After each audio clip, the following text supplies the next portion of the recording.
bismillaahi raxmaani raxiim waxaan jecelahay maanta inaan halkan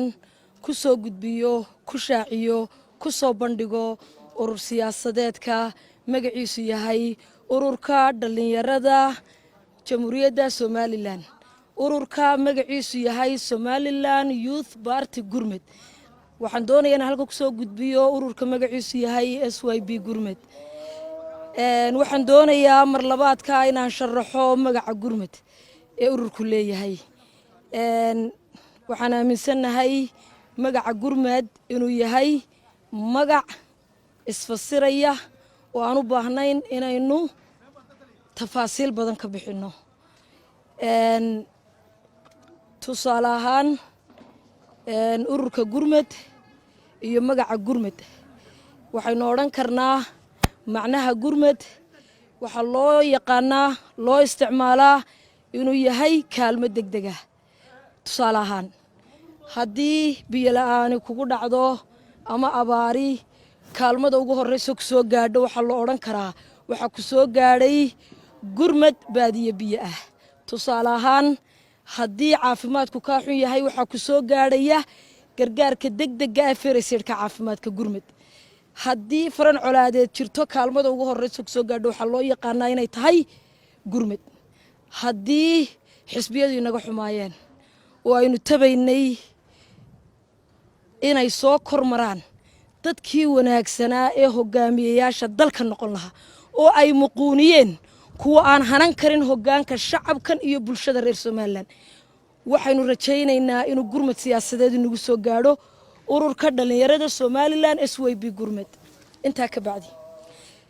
sababta keentay inaan urur siyaasadeedkan ku dhawaaqno haddii ragga qaar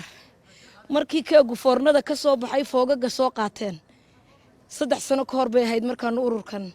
isu taagnay dhisidiisa iyo hirgelintiisa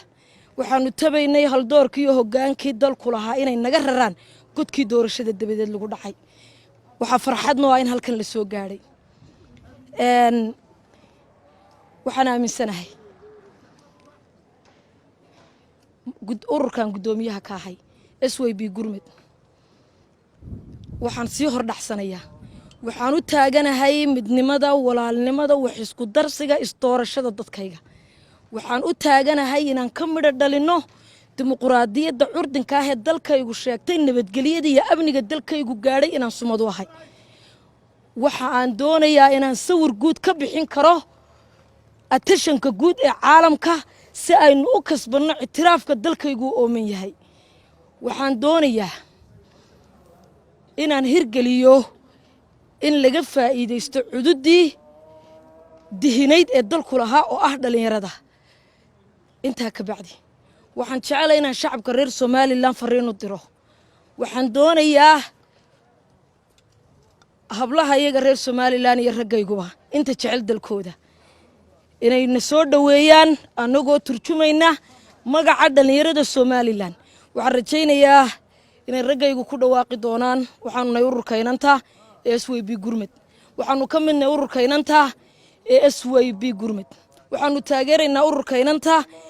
SYB Gurmed inan kasta oo dalkeeda jecel reer Somaliland waxaan rajaynayaa inay gurigeeda laba qol haday degan tahay qolna ugu deeqi doonto waxaan rajaynayaa guul hadalkayga inta dambe waxaan u dhiganayaa xafladda xisbiga ee shaacinta waxaan jecelahay inaan idin la wadaago aad iyo aad ayaan idin salaamayaa